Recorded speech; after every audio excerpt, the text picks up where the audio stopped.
E vamos partir agora para o padrão de fuga 3, né, que ele geralmente ocorre com assalto a banco, né, carros fortes e também sede de transporte de valores. Nesse padrão de fuga 3 aqui, né, a gente tem aqui no Tocantins duas operações icônicas, né? Uma é a Operação Piquezeiro, que inclusive o subtenente Pires aí recentemente lançou o livro. Se você quiser mostrar seu livro aí, Pires, para fazer a divulgação. É um livro muito interessante, conta de uma operação que ela teve um óbice, né, uma perda muito grande para a Polícia Militar do Tocantins, para a segurança pública de modo geral, que foi o falecimento aí do Sargento Gama, Devidete Américo Gama, né, um grande policial. Eu tive a honra, o prazer de trabalhar com ele, né, desde aspirante até oficial superior, e foi onde foi exterminado, né, o grupo dos pipoca, né, os bandidos de alta periculosidade do estado do Ceará. Eles fizeram assalto a carro forte, e nessa operação Piquezeiro, as forças de segurança do Tocantins, a Polícia Militar do Tocantins teve sucesso nessa operação. Graças a Deus. E nesse padrão de fuga 3, né, Pires, a gente atua contra o novo cangaço, contra o domínio de cidades, e geralmente esses bandidos é em torno de 10 a 20 bandidos nesses grupos, e podendo ter mais de 20 bandidos, que aí a gente volta a falar que também é a segunda operação, né, que foi em 2023 que nós trabalhamos. Inclusive eu tive a satisfação de estar comandando essa operação, que demorou 39 dias. Ela iniciou na cidade de Confresa, no Mato Grosso, no extremo leste do Mato Grosso, e acabou no lado tocantinense, né? E tivemos um saldo de 18 bandidos mortos em confrontos com a polícia, 2 presos no teatro de operações, 3 presos pela Polícia Civil do Mato Grosso, no estado do Pará, e um corpo encontrado com jacaré no meio do mato, pelo Batalhão de Operações Especiais do BOP do Tocantins. E esse padrão de fuga, ele é bem, nós temos que ter bastante cuidado, porque já vem com grupos criminosos bastante armados, bastante treinados, né? E eles são preparados, eles planejam, eles têm o primeiro, o segundo, o terceiro planejamento para casos de as forças policiais reagirem, e eles têm a resiliência de estar fazendo, de ter até 3 planejamentos, né? Inclusive, eles utilizam de grandes recursos financeiros para planejar, estudar esses intentos criminosos deles, né? Seja em agência bancária, carro forte ou empresa de guarda de valores, né? São bandidos altamente perigosos, né? Utilizam, né, de ultraviolência, e muitos deles são experientes, já já atuaram em vários assaltos. E no caso aqui da Operação Canguçu, que foi uma facção criminosa de São Paulo, que iniciou em São Paulo, né, o PCC, tinha um deles que o primeiro assalto dele a banco foi em 1995. E o fim dele foi morto em confronto com as forças de segurança no Tocantins, agora em 2023. E é importante salientar, né, Pires, que sim, as co-irmãs, né, polícias militares de Minas Gerais, Mato Grosso, Pará, Goiás e aqui do Tocantins, polícias civis também, Tocantins, dos outros estados, Polícia Federal, Rodoviária Federal, várias instituições participaram disso, e outras co-irmãs também, de forma direta e indireta, né? A gente agradece, parabeniza a todos que participaram pelo sucesso da operação. Sim, vou voltar um pouquinho no padrão 2, porque faltou só uma informaçãozinha, e fugiu da mente, e eu também pensei que o senhor ia puxar, você não puxou. No padrão 1 de fuga, para obter êxito, segurança, 4 guarnições. No padrão 2 de fuga, nós temos que operar com mínimo 8 guarnições. Dá certo? Sim, captura. No mínimo 8, que já é um crime de médio impacto, e para nós aqui na PMTO, 8 guarnições num crime desse é só ali a batalhão de área instalou o dedo, chamou, tá lá. Porque tem toda a distribuição do efetivo, e nós não vamos entrar nos pormenores, porque não temos tempo para isso e talvez nossos telespectadores, nossos ouvintes agora também nem queira saber exatamente disso, mas agradecer também, comando, a oportunidade de a gente estar falando sobre um assunto tão importante, que é o novo cangaço, o domínio de cidade, que se nós voltarmos um pouquinho no tempo, até 2019, principalmente 2016, nós tínhamos um ataque aqui, 2, 3 por mês. Às vezes isso chegava a ser um ataque ou mais por semana no nosso interior. Mas com essas técnicas aprimoradas, não só da PMTO, mas sim das Forças de Segurança do Brasil, conseguimos dar uma reduzida, mas está acontecendo com frequência. O padrão 1 de fuga, qualquer cidade que tenha mato próximo, o vagabundo vai estar cometendo crime para fugir da prisão entrando. Então, é um conhecimento importante. É importante que os colegas que trabalham na área de sinotecnia, com os cães, com os canis, tenham o cão de busca e captura. O padrão 2 de fuga, também, que é esses roubos de um médio impacto, também não para, não reduz quase. Nós temos essas ocorrências aqui, são corriqueiras também. Agora, o novo cangaço é nítido, e com certeza foi com a nossa expertise das Forças de Segurança, deu uma reduzida. Mas nós temos observado que nós monitoramos em todo o Brasil. Nós tivemos já esse ano um novo cangaço. Isso é os que eu monitorei, que eu fiz contato com os colegas policiais, que eu busquei informação. Guaxupé, Minas Gerais. Mais recentemente, 22 de março, nós tivemos em Vitorino Freire, Maranhão, novo cangaço também.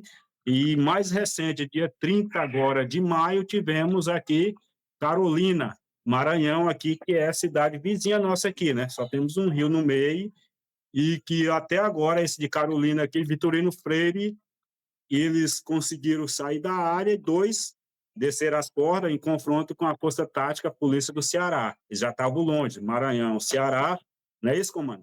Já estavam longe, mas nós tivemos apenas 2 baixas do lado dos marginais.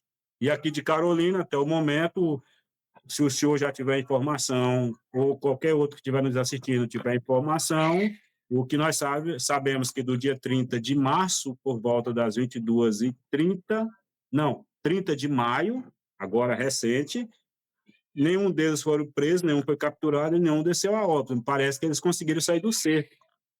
E nós vamos falar agora exatamente do padrão 3 de fuga, que é o padrão do novo cangaço.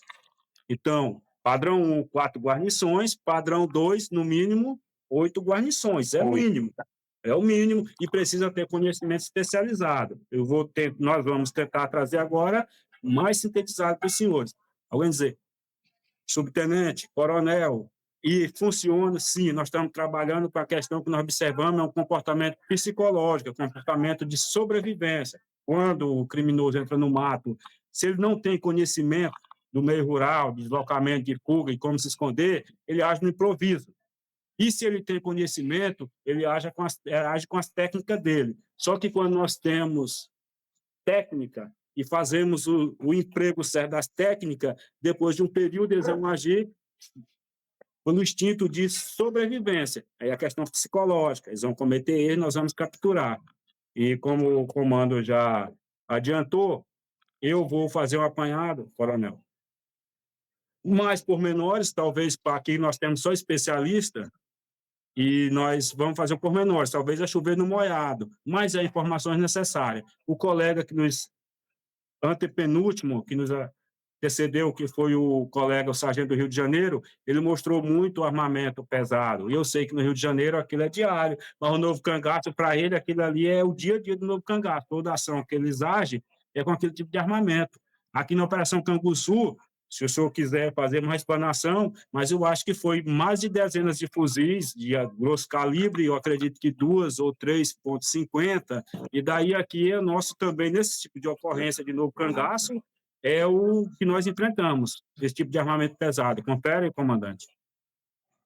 Positivo. Nós tivemos lá apreensões de 2,50, né, fuzis 762, né, AK, né, que é o conhecido a arma do terrorista. Nós tivemos também 2 granadas de combate, né, 2 granadas defensivas que tivemos que o grupamento antibomba, né, do BOP teve que fazer a desmilitarização, né, teve que, ou seja, fazer a desmontagem dessas granadas, né, para evitar um risco maior que estava tendo ali as tropas pelo armazenamento, e também materiais ali, equipamentos de proteção individual, capacetes balísticos, coletes balísticos, né, balaclavas. Então, esses grupos criminosos, né, essas organizações criminosas, eles são altamente capacitados. Eles vêm, então, e as forças de segurança precisam de estar bem qualificadas, né? E quando esses elementos, as forças de segurança quebram o primeiro planejamento deles, eles vêm com estrutura, o intento criminoso. Eles vêm com a logística para ficar muitos dias homiziados no mato, e geralmente eles entram nesse mato em torno de 900 a 1.200 metros. Eles já vão bem mais adiante no mato, né? Já se torna mais difícil as forças de segurança trabalharem nessa questão da prisão, da captura desses bandidos, né? Eles montam os acampamentos escondidos por vários dias, né?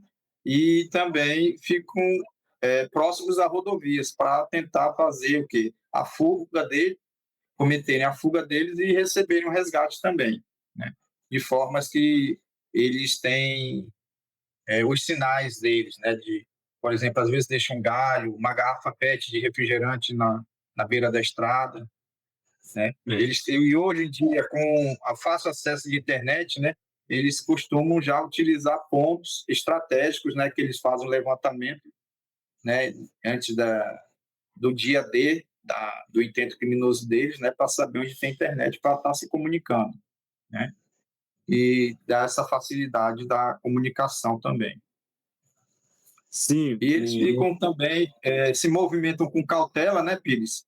Deixam um pouco vestígios. Por que eles deixam um pouco vestígios? Porque eles já vão preparar para ficar homiziado na mata, né? Diferente do padrão 1 e padrão 2, né? Que no padrão 1 e padrão 2, esses ladrões, eles não vão com o planejamento de se homiziar, caso a primeira ação deles dê errado. Mas no padrão 3, no planejamento, como eu falei, né? Eles chegam até a ter o terceiro planejamento, né? A terceira via de ação deles. Sim, né? sim. E eles costumam ter, já a partir de vários dias que eles estão no mato homiziado, geralmente em torno do 8º ao 10º dia, que eles começam a fazer movimentação e tentar fazer contato com os moradores locais da região ali, daquela zona rural. E o que acontece geralmente? Pires, eu vou agora abrir o espaço para você falar, Pires. O que acontece? No terceiro, quarto dia, as forças policiais, o que fazem? Os bandidos já fugiram, não estão mais aqui. Geralmente o quê? Encerra a operação ou deixa o quê? Um efetivo bem pequeno. E é aí onde eles conseguem lograr êxito na fuga. Mas com uma polícia persistente e dentro toda dessa formatação de conhecimento que nós sintetizamos no nosso manual de rastreio de combate, fica mais fácil de trabalhar. A gente atuando com técnica, o sucesso das forças policiais é garantido. E aí eu passo a vez para você, Pires. Sim, comando, obrigado. Vamos continuar aqui, trazendo aqui um pouco do nosso conhecimento, nossas operações e também que nós observamos nos demais. Como o senhor falou, é outro livro, que esse aqui é No Rastro do Perigo, é da Operação Piquezeiro. Essa operação ocorreu em 2019, onde nós exterminamos, a palavra é exterminamos, uma quadrilha de assalto a banco. Vamos lá, assaltar banco, quadrilha dos pipoca. Agora vamos sintetizar aqui o conhecimento sobre como capturar o padrão 3 de fuga, que é o novo cangaço. O novo cangaço, ele vai atuar, na maioria das vezes, eles vão agir entre as 22 horas e as 3 da manhã. Pode ser qualquer hora do dia, já foi observado, inclusive em Confresa, Mato Grosso, que deu depois a Operação Canguçu, foi por volta das 17 horas, 17h30, não é isso, comando? Positivo. Aí já foi uma exceção da exceção, né? Um domínio de Uma cidades com exceção. uma nova modalidade do dia, né? Em Guaxupé, Minas Gerais, já esse ano, foi 2 da manhã que eles agiram no banco. Em Carolina, o último mais recente, dia 30 agora, foi às 22h30. Então, na maioria das vezes, é das 22 às 3 da manhã. Isso é importante, nós estamos falando aqui num fórum de segurança pública, porque nós estamos aqui na capital e a maioria dos que estão assistindo talvez também tenha, esteja no grande centro, mas eles agem, na maioria das vezes, na cidade de pequeno porte e médio porte, podendo também já ser grande porte. O Novo Cangaço surgiu no interior do Nordeste, e no início era cidade pequenas, depois médio porte, aí alastrou para todo o Brasil, e agora pequeno, médio e até grande porte, como Campinas, São Paulo e outras regiões assim, e outras cidades já de quase 1 milhão de habitantes. Mas nós vamos voltar aqui Já para teve capital como em Recife, né? Já em teve em Recife, capital. uma capital grande. Isso, já chega já. Então, Novo Cangaço pode atuar em qualquer cidade. Mas nós dividimos eles, que nós observamos, em 2 bandos. Os bandos são de 10 a 20, às vezes mais de 20 infratores, mas os bandos menores, eles vão agir mais durante a noite, que nós observamos. Os menores vão agir mais durante a noite, com exceção também. E os maiores também acontecem durante o dia, com exceção. Mas o que é importante nossos colegas militares, por segurança no interior, é que nós devemos saber que entre as 22 horas e as 3 da manhã, ou de madrugada ou de amanhecer, eu, 2023, eu estava no interior, 9º Batalhão, patrulhando, viatura diária, e ali meu 02 condutor, à noite, a Rua do Banco é proibida. Nós somos 2 na viatura. Nós sabemos como age o Novo Cangaço, a malícia, a maldade. Eles tocam o terror. Como que uma viatura pode patrulhar à frente do banco? Não pode. Eu sei que à noite, principalmente no 9º Batalhão, nossa região aqui do estado, que é uma tríplice fronteira, Pará, Maranhão e Tocantins, nós já tivemos lá 4, 6 ataques. 9º Batalhão, talvez eu possa... Não me preciso, mas ataques devastadores lá do Novo Cangaço. E qualquer cidade do interior, nossos destacamentos do interior, se nós até 2016, por aí era todo furado a bala. Então, é importante que você tome esses cuidados. E nossa cidade, e a cidade do Brasil, tem os planos de defesa, tem, mas só que o pracinha que está ali na rua tem que preservar a vida dele e a segurança. Então, já vamos saber, já sabemos que hora que o Novo Cangaço mais age. Então, vamos nos prevenir, vamos nos precaver, porque não tem como 2 homens enfrentar uma quadrilha altamente armada, 10 até 20. Então, esse horário, como que eles agem? Geralmente, eles se dividem em 3 grupos, geralmente. Um grupo ataca o quartel, bloqueando a frente, geralmente eles põem caminhão na frente, geralmente, tem as exceções, age de outra maneira, mas eles atacam os quartéis, evitando que as forças de segurança dê uma reação para eles, porque é durante a noite, bloqueia a saída do quartel, atirando no rumo da guarita ali, da portaria da guarda do quartel, e é aquele barata voa, não tem como. Outro grupo vai para as instituições financeiras, estamos falando aqui de banco, e o outro, um terceiro grupo, na maioria das vezes, vai circular na cidade, dando tiro para cima e também bloqueando estrada e queimando veículos nas estradas para não deixar que o reforço chegue das outras cidades. E o plano do Novo Cangaço, quando nós falamos do Novo Cangaço, é altamente meticuloso. Eles cronometram até a cidade. Qual é a cidade mais próxima que tem polícia que pode dar uma resposta aqui? Ah, nós estamos a 150 quilômetros. Não estamos falando de grande cena, nós estamos falando do interior do norte. E também, assim, às vezes, interior do nordeste. Mas vamos nos ater, como, né, naquilo que nós observamos. 150 quilômetros, vai levar 2 horas, 1h30, 1 hora para chegar aqui. Está tudo planejado. Eles levantaram a vida e a casa, a residência dos comandantes do batalhão, de alguns policiais, e eles vão passar naquelas proximidades atirando. Então, esses 3 grupos, um agindo no banco, nas instituições financeiras, uns agindo na frente do quartel para intimidar os policiais que ali estão, para não sair, e outros circulando na casa dos policiais, atirando para cima, às vezes no centro da cidade, e bloqueando estrada.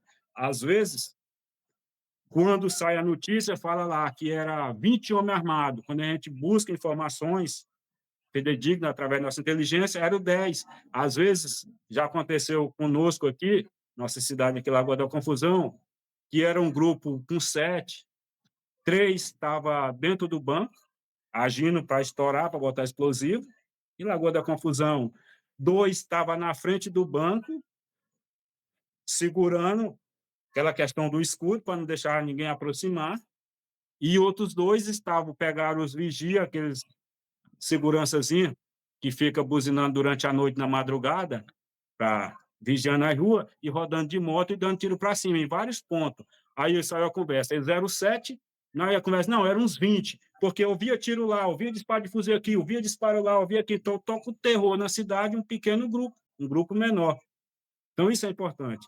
E também, esses grupos menores, na maioria das vezes, eles vão pegar pessoas como refém, que nós chamamos de escudo humano, para botar em frente às instituições financeiras, para não deixar, se a sua segurança conseguiu chegar a reforço, passou por aqueles bloqueios, carro queimado, aqueles outros grupos, e chegou até em frente ao banco, não tem como agir, porque estão ali com o escudo humano.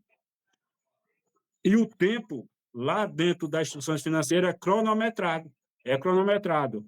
Às vezes, os que estão aqui fora estão gritando lá, bora dar o tempo, ao tempo, ao tempo, e o que acontece? Às vezes, se o tempo estourar e algum dispositivo de segurança for acionado, o que aconteceu em Confresa, comando? Quando um dispositivo de segurança foi acionado e uma fumaça do tipo cheiro de de enxofre que atacou a visão e talvez, não sei se depois se o senhor ficou sabendo que dispositivo era, que é um dispositivo da instituição de segurança, e não cabe nem de falar, mas sempre tem essa surpresinha, e não tinha como esperar a fumaça dissipar, eles foram embora sem o que eles vieram buscar. Então, o plano deles, que nós chamamos de plano A, já estava frustrado, que era levar o dinheiro. Então, é tempo cronometrado. Se demorou, eles têm que ir embora antes que chegue o reforço. Então, são altamente meticulosos. As pequenas quadrilhas, comando, qualquer hora o senhor pode acrescentar, tá? O senhor pode levantar a mão aí, que eu paro aqui e o senhor acrescenta. Combinado? Ok. Tá? Então, se as pequenas... Me perdi aqui no raciocínio. Deixa eu ver. Estão agindo. Se esses dispositivos aciona e eles não podem fazer o roubo ou levar, eles vão fugir, vão embora, porque não pode perder tempo. Agora, se é um pequeno grupo, eles vão levar aquelas pessoas como refém, já pegaram o refém e vão jogar em cima da caminhonete. Pode puxar no YouTube aí, quando você vê que levaram o refém, é um grupo de 8, 10 vagabundo. Se for 15, 20, é rara vez, ou quase nunca leva refém. Nós sabemos que tem muitos, e graças a Deus tem, colegas das forças de segurança que estudam o Novo Cangaço. Nós não somos únicos, nós não somos ímpar, nós não somos os sabedores tudo de Novo Cangaço. Nós sintetizamos, estudamos, observamos e continuamos estudando para conseguir dar uma resposta a esses grupos. Tá? Mas o que nós falamos aqui é o que é observado na maioria das vezes, tem as exceções. Se é um grupo menor, vai levar refém. E esses reféns vão ser soltos, vão ser deixados, sim. E o que nós observamos, que é logo na saída da cidade, geralmente entre o quilômetro 5 e o quilômetro 8. Eles vão abandonar os reféns. Agora, qual é a importância da gente saber disso? É que nós temos que bloquear eles, porque para quebrar o plano de fuga deles, nós temos que, a sua segurança tem que bloquear. Isso aí não é segredo para ninguém. E eles, se fizer um bloqueio muito em cima da cidade, o que acontece? Eles vão estar com refém. E se tiver com refém, o que acontece? A sua segurança fica de mão atada.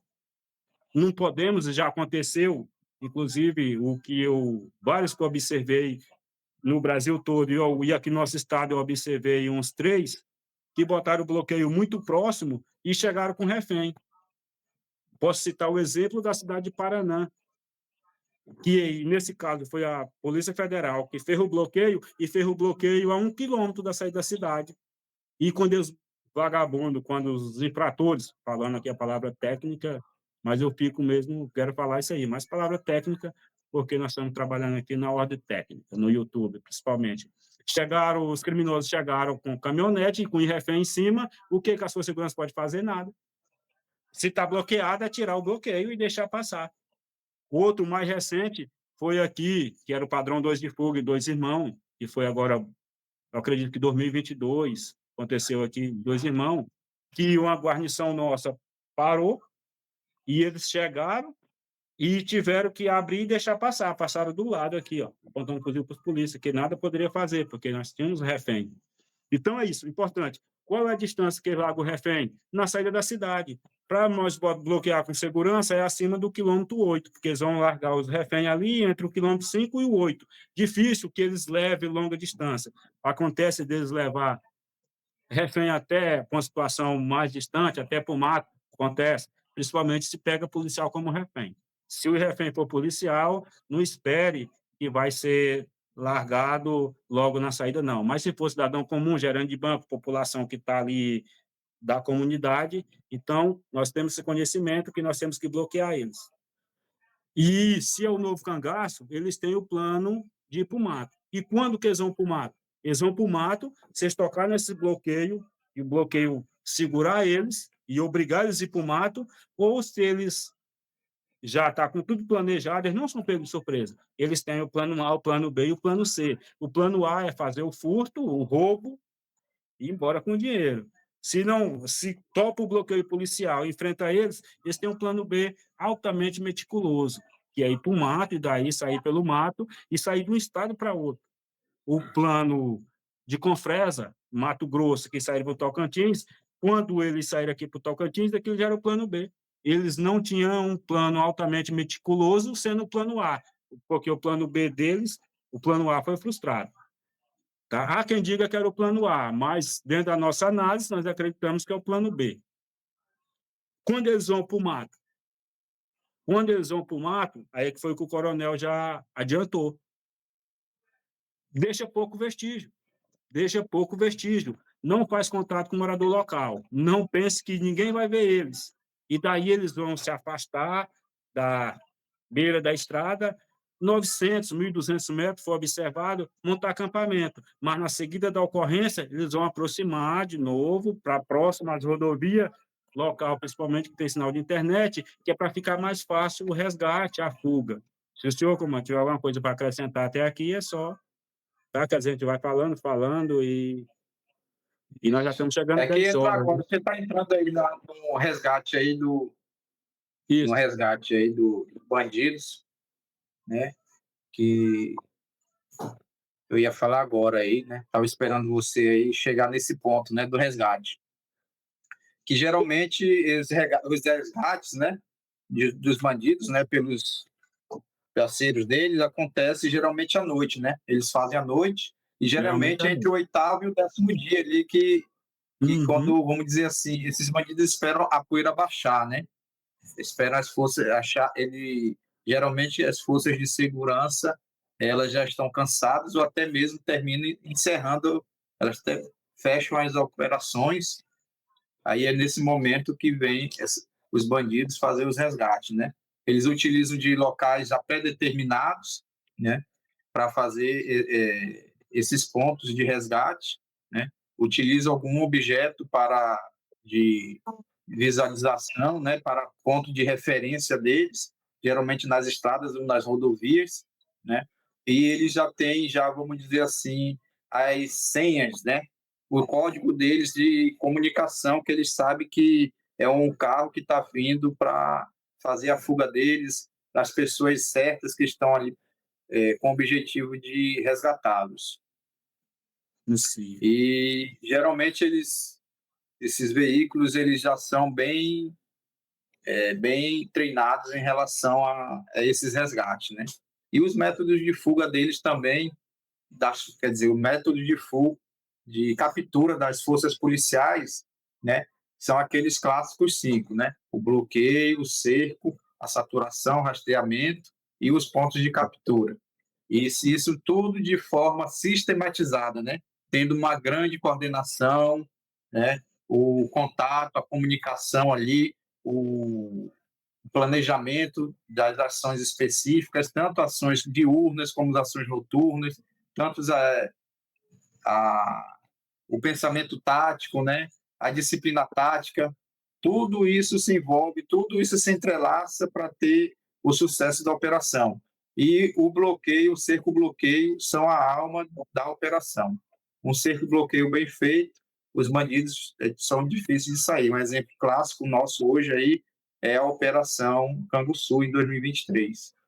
Nós tivemos isso aí bem forte, o cerco, o bloqueio e a disciplina tática, que onde foi, dou parabéns aqui, eu gosto de frisar isso sempre, que eu tenho oportunidade, que todos os guerreiros de segurança pública que participaram dessa operação foram muito importantes no sucesso da operação.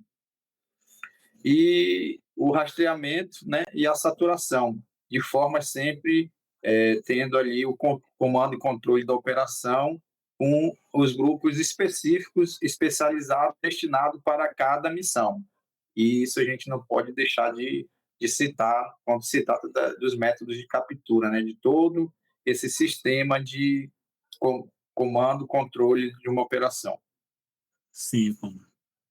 Sim. E só para acrescentar o que o comando falou, eu citei que são divididos geralmente em dois grupos. Um grupo maior, de 15 a 20, e um grupo menor, de 8 a 10. Os grupos menores, eles são geralmente uma quadrilha mais coesa, com vagabundos mais íntimos, que às vezes até com familiares, primo, tio e amigos de longa data. Os grupos maiores funcionam quase que como uma empresa. Um gerente operacional sabe do serviço ou do roubo de um local que eles acham que tem bastante dinheiro com informação e vai recrutando os vagabundos de acordo com o conhecimento técnico. É um operador de ponto 50, preciso. É um explosivista, isso. Um operador de marca de corte, isso. É um guia, como nós vimos na Canguçu, que vai pilotar um barco durante a fuga, contrata. Com valores para cada uma, o valor depende muito dessa contratação da especialidade do infrator. E, sendo um grupo grande, na hora da fuga, que a polícia bloqueia ele, que eles for para o mato, eles vão, sem sombra de dúvida, vão se dividir. Vão se dividir em grupos menores. Se tem contato, tem confronto, eles vão se dividir. O grupo menor, que são de 10, 8, 10, para dividir eles, tem que ser dividido na base da bala mesmo. Não vai se dividir fácil, não. Eles podem até se separar, mas se unem de novo, porque a tendência deles é ficar junto.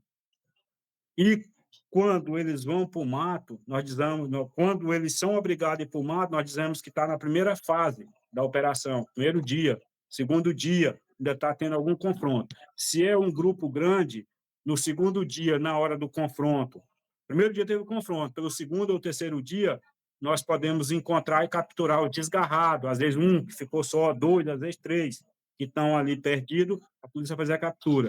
Mas quer dizer que depois do segundo, terceiro dia, vai entrar na segunda fase de operação, que o novo cangaço ele vai desaparecer.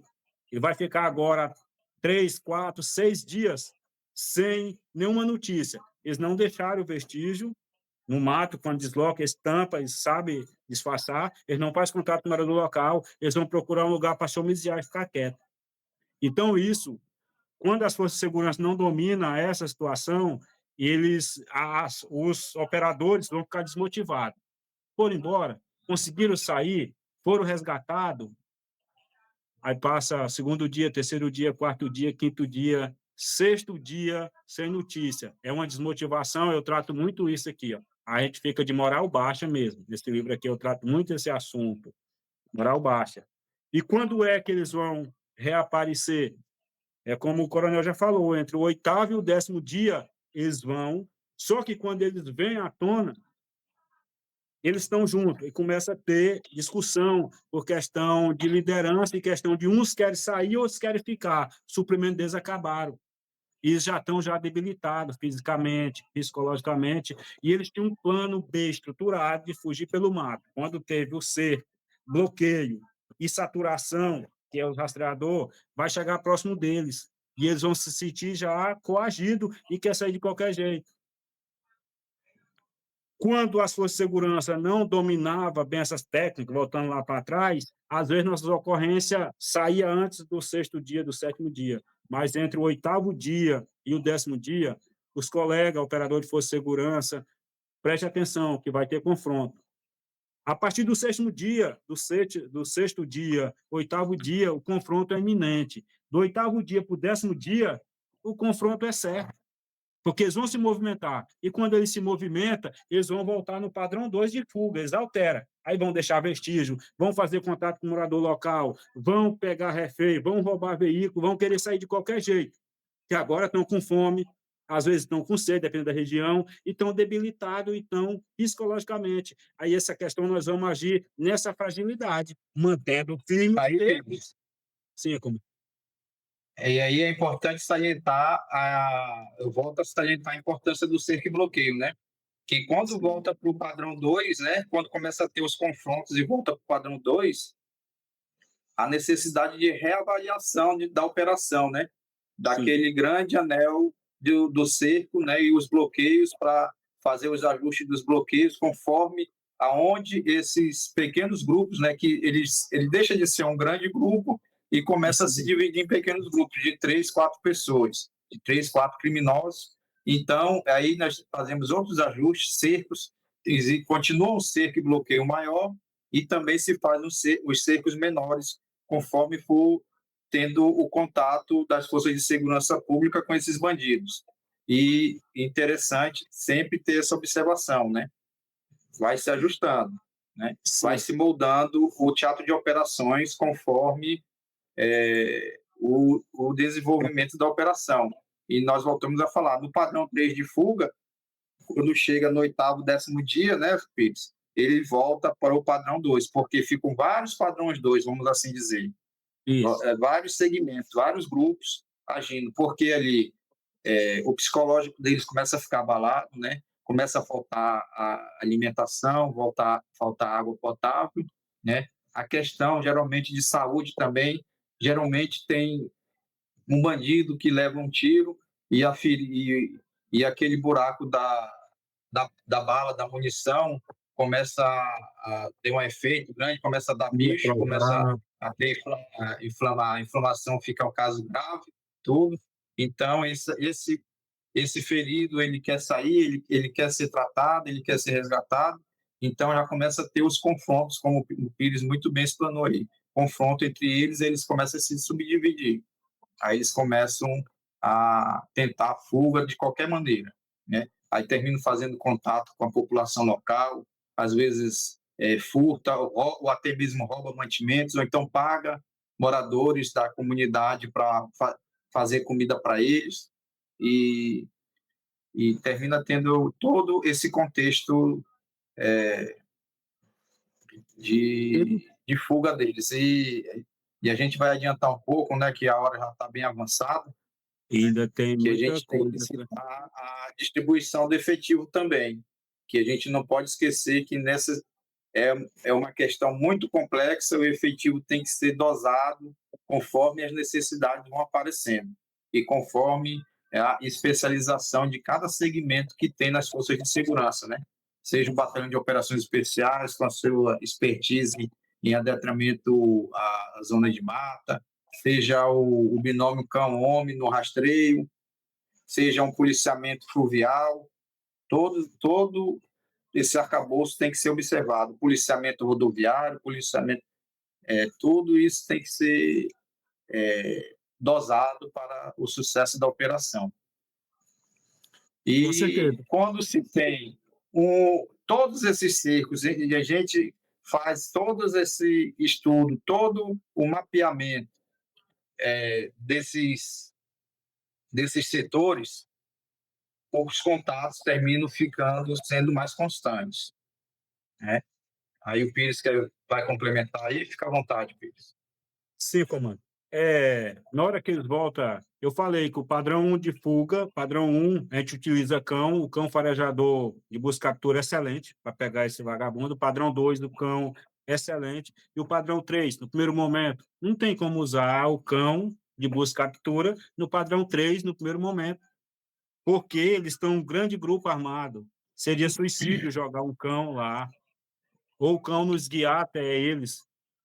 Agora, quando eles voltam, após o 8º, 10º dia, que eles se dividem e que estão no padrão 2 de novo, deixando vestígio e já estão debilitados, aí o cão farejador é uma ferramenta importante, de novo, para localizar esses grupos pequenos de visão.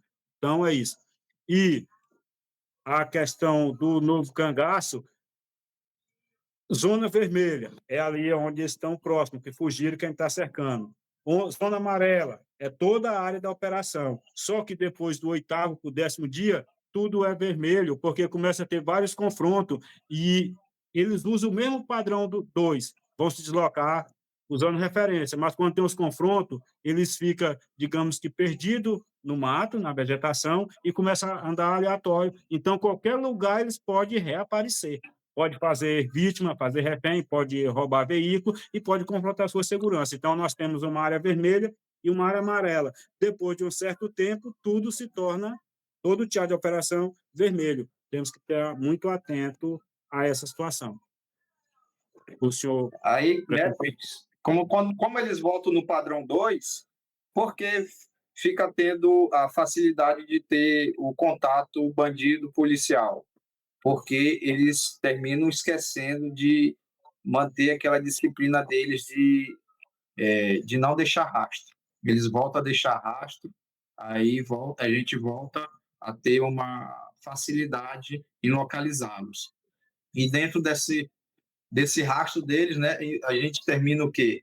Construindo, montando os pontos de captura, né, que são os locais estratégicos, né, que provavelmente esses infratores, né, com uma probabilidade muito grande, esses infratores passarem nesses locais, né, que geralmente são o quê? Cercas, rios, estradas, né, redes de energia, né, e isso direciona o nosso trabalho para essas situações, né? Aí vem os pontos de captura, que são situações que, numa operação em ambiente rural, se tem que ter muito cuidado.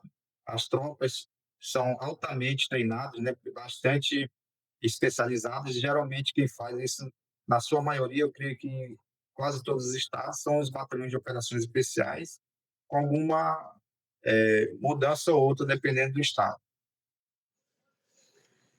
É isso.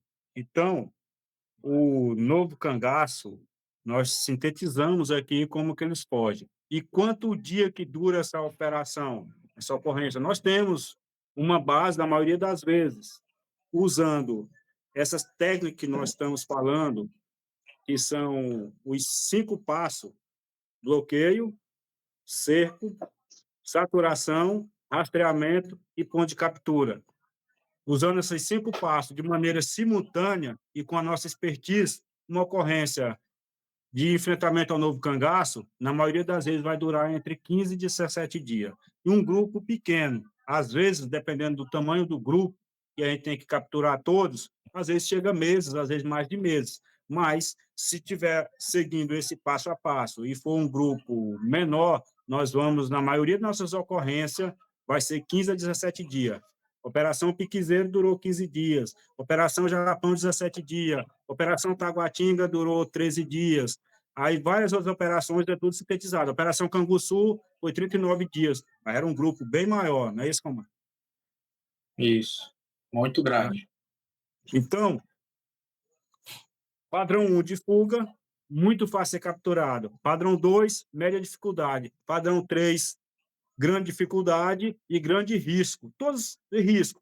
Todo bandido, quando está no mato, armado, é perigoso. Mas o novo cangaço, assaltante de banco, ele não tem essa conversa de parado, mão na cabeça, largue a arma. Ele vai responder a tiro, se o colega vai receber a tiro. Se o colega do Rio de Janeiro estiver nos assistindo, sargento, é do mesmo jeito. Rio de Janeiro, eu sei que você entrou na favela, toma tiro. No mato, encontrou bandido. Se você não atirar, eles vão lhe matar mesmo. Não tem conversa, não tem essa. É por isso que, no início da nossa palestra, o coronel falou que foi 18 óbitos, mais um baleado, 19 em uma operação só. 19 baixa, graças às nossas técnicas, graças a Deus, a nossa técnica, e nenhuma baixa do nosso lado. Mas são confrontos ferozes.